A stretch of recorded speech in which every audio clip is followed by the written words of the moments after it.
Meanwhile, turning now to the European Union, and leaders there meeting in Brussels today to put Ukraine on a path toward membership to the bloc. The war in Ukraine approaches its 5th month now with no end in sight. We're now starting to get a sense of what life is like in Mariupol after Russian forces nearly wiped it off the map starting in March. NBC News foreign correspondent Ali Arukti spoke with some of the Ukrainians there who escaped that city.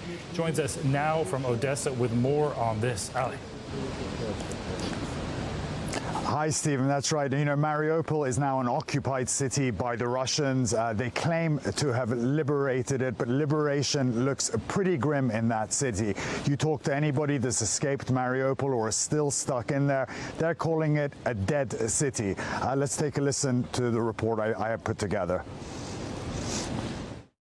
The relentless bombardment of Mariupol by the Russians may have ended, but there's no respite in the human misery.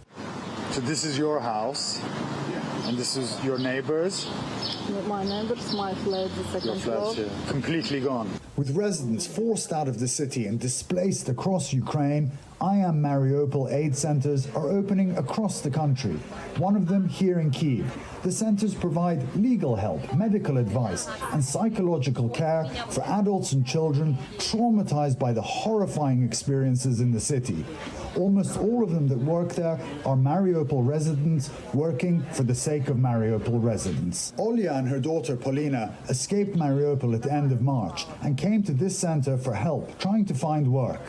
With a heavy heart, Olya tells me that her daughter had to learn a new vocabulary, words she never used before, like humanitarian aid, shrapnel, checkpoints. Polina shows us a piece of shrapnel she picked up near her home.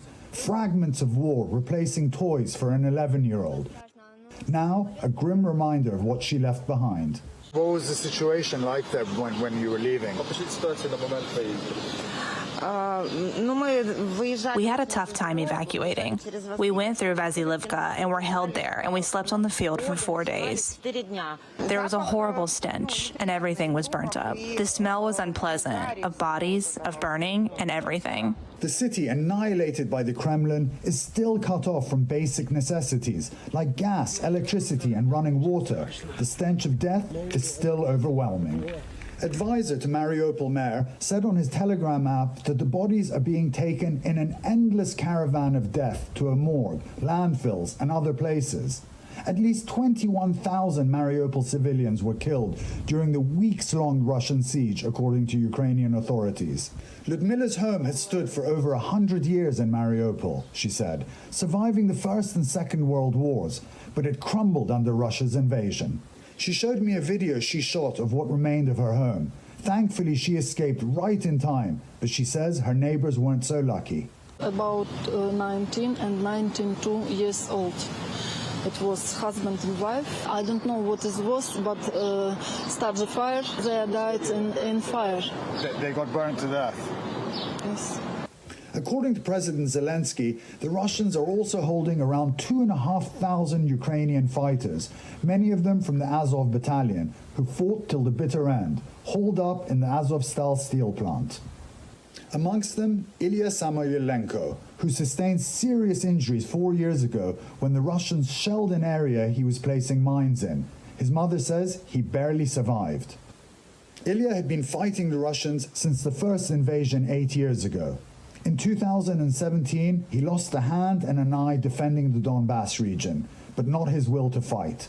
Now he finds himself a POW. What is happening here? Real genocide of Ukrainians. I spoke to his mother Alla, consumed with anxiety over her son's fate. We have no official information. So this not knowing must be so difficult for you. Yes, of course difficult. But I don't think more difficult than they are in prisons. All the people at the Mariupol center want to go home. Ludmila told me her husband is an engineer and dreams of rebuilding his city, as long as it was still Ukrainian. So many lives turned upside down. So, Ali, what can you tell us about the current situation in Mariupol? Is there any concern that potential war crimes are being covered up by Russia? That's right, Stephen. Look, the situation there is still catastrophic. The city is being razed to the ground. There's no running water, electricity, gas. There are cholera and dysentery outbreaks. And we spoke to the general prosecutor in Ukraine a few days ago, and she said the extent of war crimes there are going to be huge, much bigger than the stuff we've seen in Bucha. She's certain that the Russians are trying to cover up these war crimes, but they said they're going to do everything to uncover everything that's happened there. Modern technology is helping them, but of course they can't do that until they get access to the city, and right now the Russians are holding it. Thanks for watching our YouTube channel. Follow today's top stories and breaking news by downloading the NBC News app.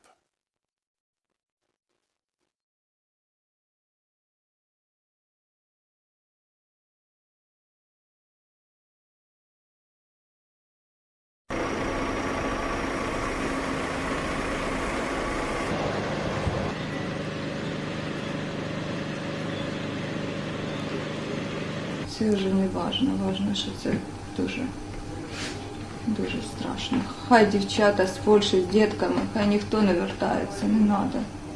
Людей Мужчин, да, обгорівших, 4, женщина. оборвані в крові повністю, там дівчинка якась падала, ми її піднімали, виносили, тягнули ту дівчинку, вона падала, сознання теряла.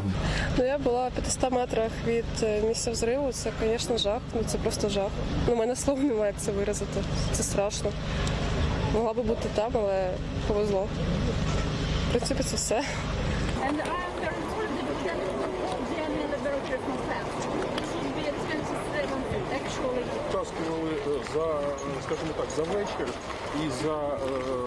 It's a question about crimes against humanity. I think it's like systematical shelling civilian infrastructure with which aim to scare people, to kill people, to make terror in our cities and villages, actually. It is the common goal from Russian Federation.